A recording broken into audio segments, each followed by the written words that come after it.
आप सभी दर्शकों को मेरा सादर सेवा जोहार। क्रांतिकारी जय लंकेश।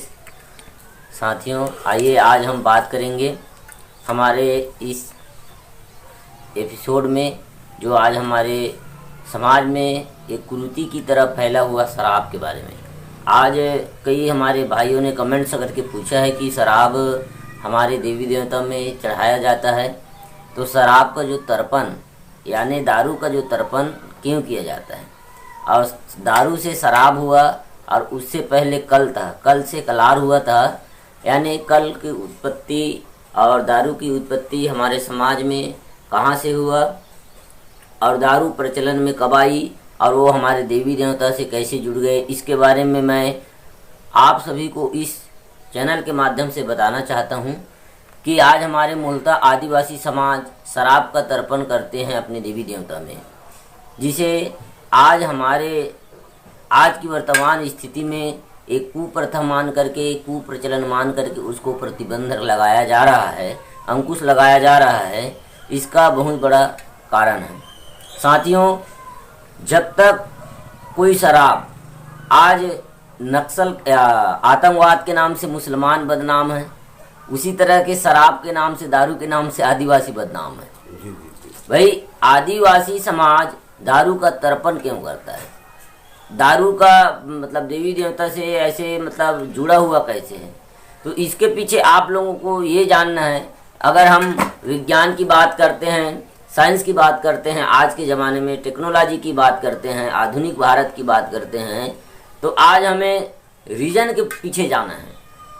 आप देखो, आज पूरे दुनिया केमिकल युक्त हो चुका है। केमिकल से ही हर चीज़ उत्पत्ति, मतलब हर चीज़ का उत्पादन हो रहा है, हर चीज़ में, हर सामान में केमिकल लगाया जा रहा है, डाला जा रहा है। लेकिन पहले प्राचीन काल में क्या था जो कीटनाशक के रूप में, जीवनाशक के रूप में उपयोग किया जाता था?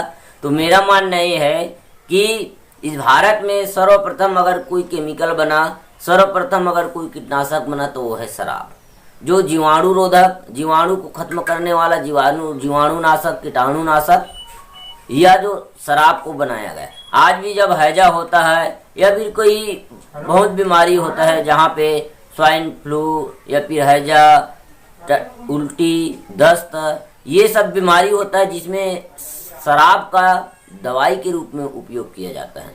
बहुत ऐसे कई ऐसे बीमारी है, कई ऐसे मानसिक रोग भी है जो शराब की वजह से वह खत्म होता है। अगर मेरे मन में किसी के प्रति क्रोध है और मैं अंदर ही अंदर घुटन महसूस कर रहा हूँ, उसको बोल नहीं रहा हूँ, तो लोगों ने शराब को सहारा लेकर के उस अपने मन की भड़ास को निकालने के लिए, यानी मानसिक रोग को भी ठीक करने के लिए शराब का उपयोग किया। और मेरा मानना ये है कि दारू से बड़ा दवा इस दुनिया में कोई नहीं है। दारू ऐसा दवा है कि उसका कोई भी औषधि उसको चैलेंज नहीं कर सकता। इसलिए भाई, एक कहावत है, अगर आप दारू को, दवाई को ज़्यादा पियोगे तो आपको नुकसान करेगा ही। इसलिए आप समानता भोजन को भी ज़्यादा खाओगे तो आपको शरीर के लिए नुकसानदायक है। इसी तरीके से दारू को हम जब आहार के रूप में लेना शुरू किए, भोजन के रूप में लेना शुरू किए, तो वह हमारे लिए कुप्रचलन या कुप्रथा हुई। लेकिन जिस दिन हमारे पूर्वज दारू को दवाई के रूप में लेते थे, जीवाणु कीटाणु रोधक के रूप में, वनस्पति औषधि के रूप में लेते थे, उस दिन दारू अपने जगह में सही था। और दारू की जो व्यवस्था, दारू की जो गुण है, उसको धुंधला करने के लिए दारू को फालतू का बदनाम किया गया है। वास्तविकता में दारू एक ऐसा दवा है जिससे हजारों और लाखों बीमारी ठीक होता है। मैं अपने जितने भी, आज भी मैं औषधि के क्षेत्र में भी काम करता हूँ, वनस्पति के क्षेत्र में, जड़ी बूटी के क्षेत्र में भी काम करता हूँ। मैं हर जड़ी बूटी को शुद्ध रखना है या फिर उसको सड़ने से बचाना है, तो उसको 15 दिन या 1 माह दारू में डुबा करके रख दो, उसके बाद उसको निकाल दो, उसके बाद वह जड़ी कभी नष्ट नहीं होता। ये उसका पावर है। यानी एक प्रकार से कहे जाए तो जड़ी बूटी का उपचार के लिए, मतलब उसको संजो करके रखने के लिए, अधिक लंबे समय तक सुरक्षित रखने के लिए भी दारू का उपयोग हम करते हैं। और आज हमारे सियान, अब रही बात देवी देवताओं में इसकी प्रचलन या प्रथा कब से शुरू हुई दारू को चढ़ाने का, दारू तर्पण करने का, ये बात बता देता हूँ। जैसे विवाह होता था तो मन तर्पी किया जाता है, यानी मन का तर्पण करना, यानी जब भी हम गुंगो करते हैं या फिर जब भी हमारे सियान लोग मतलब वो अपना पाठ पढ़ा या पाठ पूजा करते हैं तो दारू का तर्पण क्यों करते हैं, इसके बारे में अब जानना चाहिए। गोबर से नहीं लिपते हैं, अब सब लोग जानते हो कि गोबर से नहीं लिपते, क्योंकि गोबर में वो जीव मतलब कीटाणु जीवाणु रहता है, ये टाइप का सब कंसेप्ट डालते हैं। तो पूजा करने से पहले उस जगह को शुद्ध करना पड़ता है, सभी लोग तो मानते हैं कि शुद्ध करोगे उसके बाद ही तो वहां पूजा करोगे ना। तो दारू का तर्पण इसलिए करते हैं कि वहां जो भी उस जगह में जो कीटाणु हवा में मौजूद है और जो भूमंडल में मौजूद है, जो कीटाणु जीवाणु जो हमारे लिए, हमारे शरीर के लिए नुकसानदायक है, उसको नष्ट करने के लिए शराब का तर्पण करते हैं, उस जगह को शुद्ध करने के लिए शराब का तर्पण करते हैं।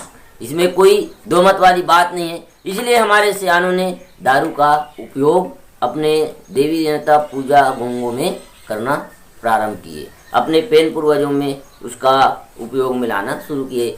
इस प्रकार से व्यवस्था हमारे समाज में बनी हुई है।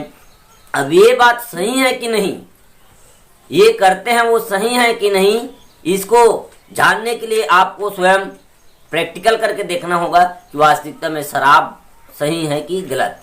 क्योंकि आज भी कोई भी विषैले जंतु को ले लीजिए, मतलब विषैले कीटाणु को भी ले लीजिए, वो शराब में ज्यादा देर तक जीवित नहीं रह सकता, उसके गंध से वो दूर भाग जाएगा। इसलिए उस दारू का उपयोग हमारे सियान लोगों ने कल की दारू, यानी मतलब कलार जो समुदाय होते थे वो शराब दारू का जो उत्पादन करते थे, दारू को निकालते थे, उस कल से कलार हुआ और उसी को कोयलार कहा गया, यानी कोयलार अर्थात दारू। तो इसी दारू का उपयोग आज भी हमारे समाज करते हैं और करना चाहिए। अब इसमें कोई प्रकार से टीका टिप्पणी नहीं करना चाहिए। इसके पीछे बहुत बड़े साइंटिफिक रीजन है, वैज्ञानिक सिद्धांत है, और इस वैज्ञानिक सिद्धांत को आप नकार नहीं सकते, इस सत्य को आप झुठला नहीं सकते। हालांकि आज प्रचलन में आज उसका उपयोग दुरुपयोग होना शुरू हो गया, यानी किसी चीज का उपयोग से दुरुपयोग होना शुरू हो जाता है तो उस चीज को कहीं ना कहीं अंकुश लगाना पड़ता है, कहीं ना कहीं उसको प्रतिबंधित लगाना पड़ता है। जिस टाइप के हमारे बुद्धिजीवियों ने सोचा कि वास्तविकता में शराब से आज हमारा समाज पूरे बर्बाद हो रहा है, समाज को जितना हम उपयोग करते हैं मतलब छूट दिए हैं कि समाज में शराब का मतलब तर्पण होता है इसलिए उसका उपयोग करना चाहिए कि, लेकिन उसका दुरुपयोग हो रहा है। इस टाइप का हमारे बुद्धिजीवियों ने अंकुश तो लगा दिया है, लेकिन शराब की जो प्रथा है वह कुप्रथा नहीं है, प्रचलन है वह कुप्रचलन नहीं है, वह सत्य है, वह वैज्ञानिक संगत है, उसमें उसके पीछे साइंटिफिक रीजन है साथियों।